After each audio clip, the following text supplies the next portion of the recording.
দর্শক, the great ওয়াল শোতে স্বাগত জানাচ্ছি। সাংস্কৃতিক বৈচিত্র্যে সমৃদ্ধ চীনের প্রতিটি অঞ্চলেই ভরপুর নিজস্ব উৎসব আর অনন্য ঐতিহ্যে। তাই তো চীনকে বলা হয় উৎসবের দেশ। হালের ফ্যাশন জগৎ থেকে শুরু করে চলচ্চিত্র, শিল্প, সংস্কৃতি, নানামাত্রিক আয়োজন, চীনের নয়নাভিরাম প্রাকৃতিক সৌন্দর্য ও বৈচিত্র্যময় জীবনধারার গল্প সবকিছুই থাকছে আমাদের এই অনুষ্ঠানে। বরাবরের মতো আপনাদের সঙ্গে আছি আমি রাউজে জাবিদ ঐশী।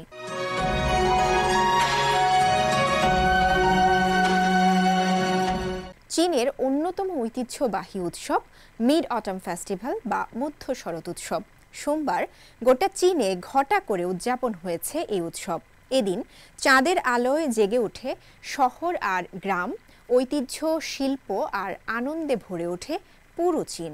দেশটির অন্যতম ঐতিহ্যবাহী এই উৎসবে মানুষ পরিবার নিয়ে একত্রিত হয় এবং ঐতিহ্যবাহী নানা কার্যক্রমে অংশ নেয়। চীন ছাড়াও বিশ্বের বিভিন্ন প্রান্তে এই উৎসব উদযাপিত হয়। নানা প্রান্তে কেমনভাবে উদযাপিত হলো এই উৎসব, চলুন দেখে নেই। বর্ণিল আয়োজনে চীন জুড়ে উদযাপিত হয়েছে মধ্য শরৎ উৎসব বা চংছিউচিয়ে। দেশব্যাপী শৈল্পিক পরিবেশনা, স্থানীয় খাবার তৈরি এবং সাংস্কৃতিক পর্যটন ইভেন্ট সহ লোক সাংস্কৃতিক কর্মকাণ্ডের আয়োজন করায় প্রাণবন্ত উদযাপনে মুখরিত হয়ে ওঠে চীন। চীনা চান্দ্র ক্যালেন্ডারে অষ্টম মাসের ১৫তম দিনে উদযাপিত উৎসবটি পারিবারিক পুনর্মিলনের জন্য একটি বিশেষ উপলক্ষ। এটিকে ফসলের প্রাচুর্যের প্রতীকও বলা হয়। এবছর জাতীয় দিবসের ছুটিতে এই উৎসব পড়ে যাওয়ায় আনন্দের মাত্রা ছিল দ্বিগুণ। পূর্ব চীনের চচিয়াং প্রদেশের হাংচৌ শহরের চিংশান গ্রামে উৎসবের আয়োজন ছিল একেবারেই ঐতিহ্যবহুল। গ্রামের মানুষ সাজলেন চা পরিসেজে, উপস্থাপন করলেন প্রাচীন চা পরিবেশনের শিল্প তিয়ানছা, যা জনপ্রিয় ছিল ১০০০ বছর আগে সং রাজবংশের সময়। সেখানে স্থানীয় ভেজিটেরিয়ান মুনকেকও দর্শকদের কাছে ছিল আকর্ষণের কেন্দ্রবিন্দু। দক্ষিণ পশ্চিমের সিচুয়ান প্রদেশের লুসান কাউন্টিতে পালিত হল ১৮০০ বছরের পুরনো এক ঐতিহ্য। ড্রাম বাজানো, শোভাযাত্রা আর নাচ গানের মধ্য দিয়ে মানুষ একসাথে উপভোগ করল ইতিহাসের উষ্ণতা আর সময়ের পরিবর্তন।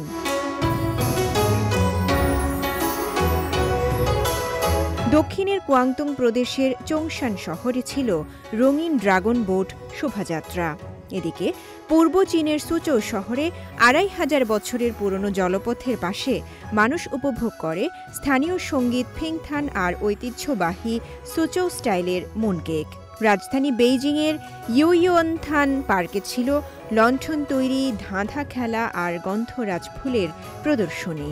চ্যাংতো শহরের শো ব্রোকেট ও এমব্রয়ডারি মিউজিয়ামে শিল্পীরা হাতে তৈরি করলেন এমব্রয়ডারি, যা উৎসবের উপহার হিসেবে জনপ্রিয়। এদিকে কানসু প্রদেশের লানচৌ শহরে প্রদর্শিত হল সিল্ক রোডের ইতিহাস ভিত্তিক নাটক, যা দর্শকদের ফিরিয়ে নিয়ে গেল প্রাচীন বাণিজ্য যুগে।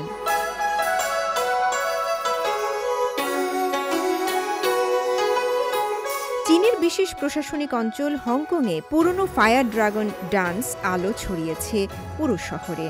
এবছর শতাধিক তরুণ শিল্পী তৈরি করেছে ১০,০০০ এলইডি বাতি দিয়ে সাজানো এক ক্ষুদ্র ফায়ার ড্রাগন, যা প্রতীক হয়ে উঠেছে ঐতিহ্যের উত্তরাধিকারের। এছাড়া ম্যাকাওতেও ছিল বর্ণাঢ্য আয়োজন। উৎসবের আনন্দ পৌঁছে গেছে মহাকাশেও। চীনের থিয়ানগং স্পেস স্টেশন থেকে পৃথিবীর মানুষদের জন্য শুভেচ্ছা বার্তা পাঠান নভোচারীরা। অন্যদিকে বিশ্বের নানা প্রান্তে রঙিন আয়োজনে উদযাপিত হয়েছে মধ্য শরৎ উৎসব। এতে প্রবাসী চীনা নাগরিক ও স্থানীয় জনগণ একসঙ্গে অংশ নিয়ে চীনা ঐতিহ্য ও সংস্কৃতির সৌন্দর্য ভাগাভাগি করেন। চিত্রাঙ্কন, ক্যালিগ্রাফি, চীনা ঐতিহ্যবাহী পোশাক, হানফু পরিধান এবং মুনকেক তৈরির মতো নানা হাতে কলমে সাংস্কৃতিক কার্যক্রমে উৎসবের আনন্দ ছড়িয়ে পড়ে সর্বত্র।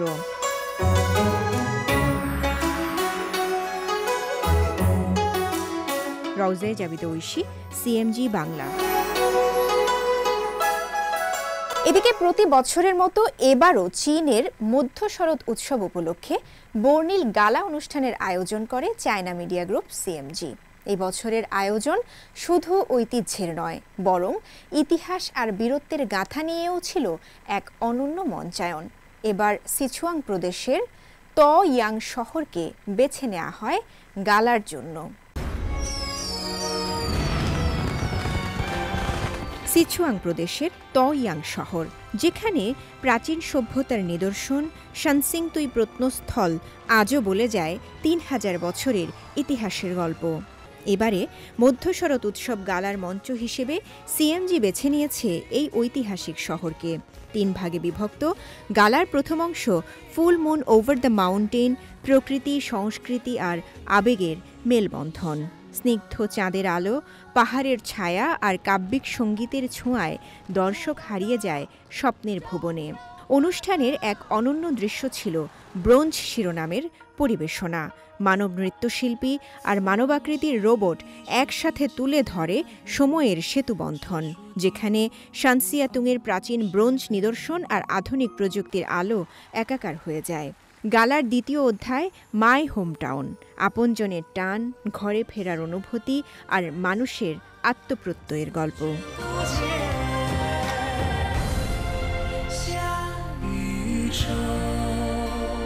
এখানে উঠে এসেছে ২০০৮ সালের ভয়াবহ ভূমিকম্পের পর তয়াং শহরের মানুষদের অদম্য সাহস ও পুনর্গঠনের যাত্রা। অনুষ্ঠানের শেষ অংশের নাম রাখা হয় শরৎকালের পূর্ণিমা। চীনের জনগণের জাপান বিরোধী যুদ্ধের বিজয়ের ৮০ বছর আর কোরিয়া যুদ্ধে চীনা পিপলস ভলান্টিয়ার বাহিনীর ৭৫ বছর পূর্তিতে আয়োজনটি নেয় ভিন্ন মাত্রা। মাইক্রো ডকুমেন্টারিতে তুলে ধরা হয় বীরদের আত্মত্যাগের গল্প।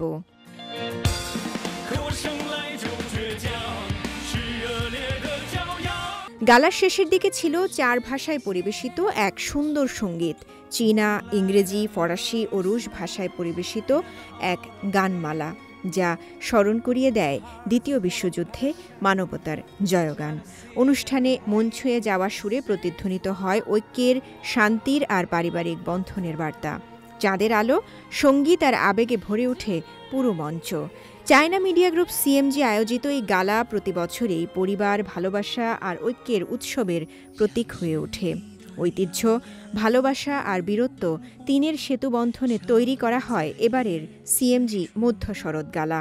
চীনারা মনে করেন, চাঁদের আলো যেমন মিলিয়ে দেয় দূরত্ব, তেমনি এমন সামাজিক উৎসবগুলো মিলিয়ে দেয় মানুষে মানুষে ব্যবধান।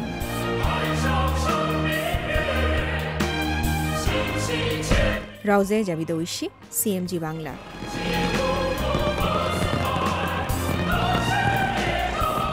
যে কোনো উৎসবের প্রতিটি খাবারের পরতে পরতে মিশে থাকে ঐতিহ্যের রং আর ভালোবাসার উষ্ণতা।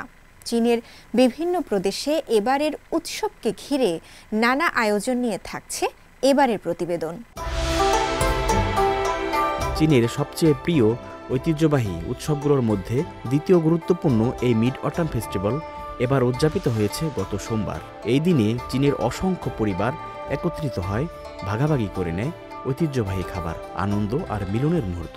পূর্ব চীনের চিয়াংশু প্রদেশের চাংচিয়াকাং শহরে রেস্তোরাঁগুলো সাজানো হয় মৌসুমি বিশেষ খাবারে, যেমন ওসমান্তাস ফুলের সুবাসে রান্না করা তাজা ইউরিয়েল বীজ।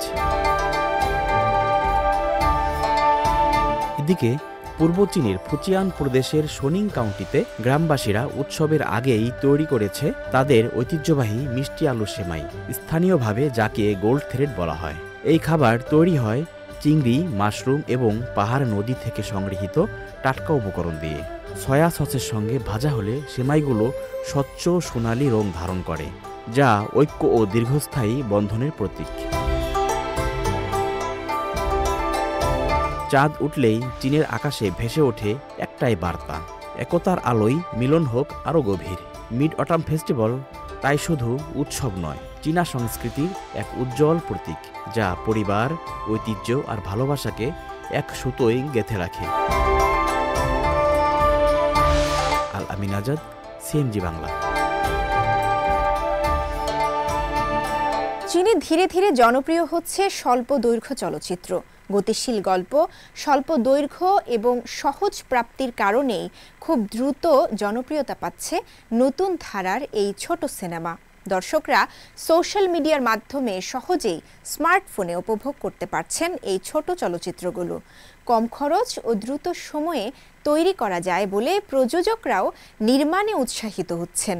কৃত্রিম বুদ্ধিমত্তা এবং শক্তিশালী অনলাইন প্রচারণার সাহায্যে এই ধারাটি এখন চীনা সংস্কৃতি প্রচারের একটি নতুন ও কার্যকর মাধ্যম হিসেবে কাজ করছে।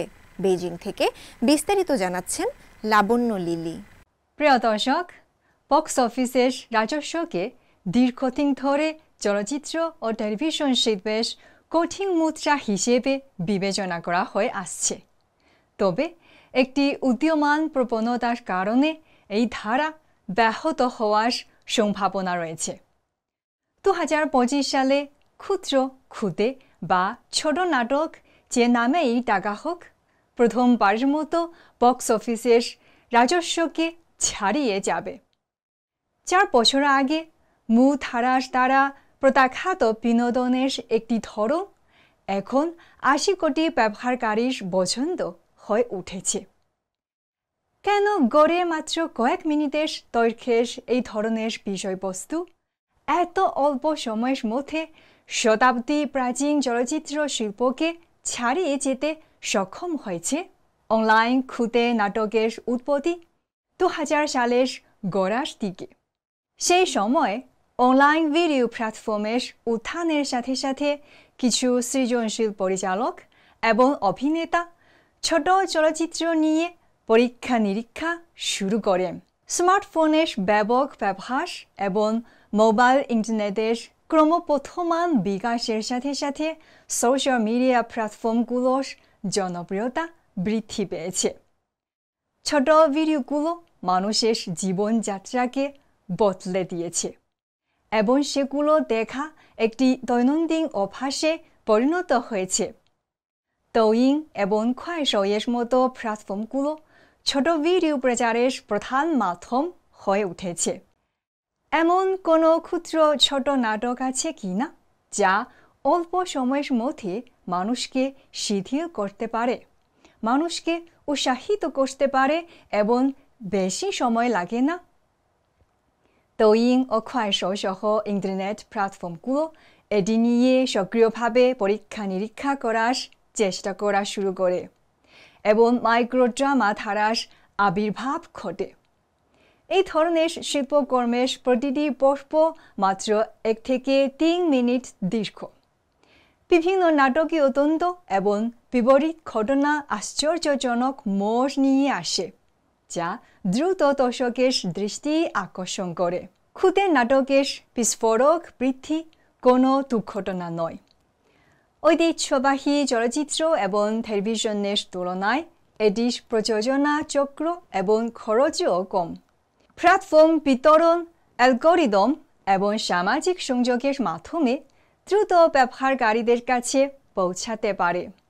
গত 2 বছরে খুদে নাটকের বাজার বিস্ফোরক বৃদ্ধি পেয়েছে। শীর্ষস্থানীয় চলচ্চিত্র এবং টেলিভিশন সংস্থাগুলো এ ধরনের নাটক তৈরিতে এবং শুটিং স্টুডিওগুলো নতুন অবস্থান তৈরিতে ব্যস্ত। শুধু চীনেই নয়, দ্রুত গতি এবং সহজেই প্রবেশের কারণে জনপ্রিয় দেশীয় ছোট নাটকগুলো বিদেশে দ্রুত জনপ্রিয়তা অর্জন করছে এবং উত্তর আমেরিকা, দক্ষিণ পূর্ব এশিয়া, মধ্যপ্রাচ্য এবং অন্যান্য অঞ্চলেও দ্রুত জনপ্রিয়তা অর্জন করছে। কৃত্রিম বুদ্ধিমত্তার প্রবর্তন এই শিল্পকে নীরবে রূপান্তরিত করছে। বিষয় পরীক্ষা এবং ব্যক্তিগতকৃত সুপারিশ থেকে শুরু করে বহুভাষিক ডাবিং পর্যন্ত এক সময়ের ব্যয়বহুল প্রক্রিয়াটি উল্লেখযোগ্যভাবে সহজতর করা হয়েছে। ফলস্বরূপ খুদে নাটকের উন্মাদনা চীন থেকে বিশ্বজুড়ে ছড়িয়ে পড়ছে। 2024 সালের মধ্যে মার্কিন বাজার $800 মিলিয়ন বেশি পৌঁছেছে এবং জাপান এশিয়া প্রশান্ত মহাসাগরীয় অঞ্চলে একটি নতুন প্রবৃদ্ধি বিন্দু হয়ে ওঠে। চীনা সংস্কৃতির উত্থান এবং এর ক্রমবর্ধমান আন্তর্জাতিক প্রভাবের সাথে সাথে চীনের শ্রেষ্ঠ ঐতিহ্যবাহী সংস্কৃতির রপ্তানি একটি বহুল আলোচিত বিষয় হয়ে উঠেছে। একটি উদীয়মান সাংস্কৃতিক রূপ হিসেবে অনলাইন ছোট নাটকগুলো চীনের সেরা ঐতিহ্যবাহী সংস্কৃতির রপ্তানি এবং প্রচারের জন্য নতুন সুযোগ প্রদান করে। অনলাইন ছোট নাটকগুলোতে চীনা সংস্কৃতির উপাদান এবং বৈশিষ্ট্যগুলোকে অন্তর্ভুক্ত করার মাধ্যমে আরও বেশি আন্তর্জাতিক দর্শকেরা চীনকে বুঝতে এবং উপলব্ধি করতে পারে, যা চীনা সংস্কৃতির বিশ্বায়নকে উৎসাহিত করে।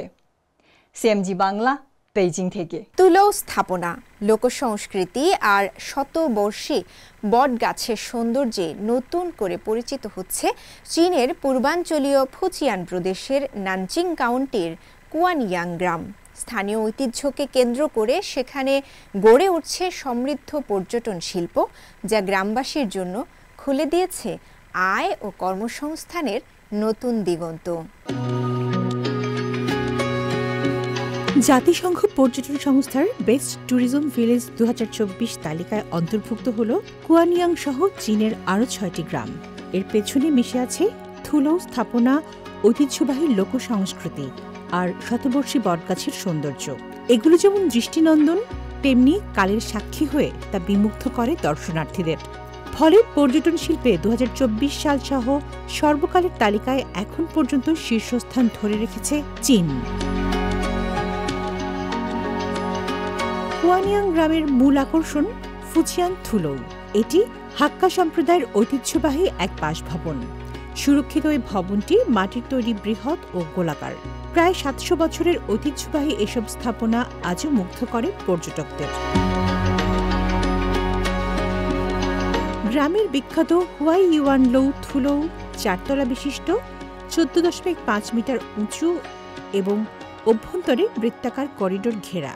থুলো নির্মাণে ব্যবহৃত হয়েছে মাটি, কাঠ ও বড় পাথর, আর এর বিম কাঠামো মার্টিস্টেননযুক্ত কাঠের সংযোগে তৈরি, যা ভূমিকম্প প্রতিরোধে অত্যন্ত শক্তিশালী। অন্যদিকে হকইলো হল 5 তলা ও 21.5 মিটার উচ্চতার বর্গাকার থুলো, যা ফুজিয়ানের সবচেয়ে উঁচু ঐতিহ্যবাহী মাটির স্থাপনা হিসেবে পরিচিত।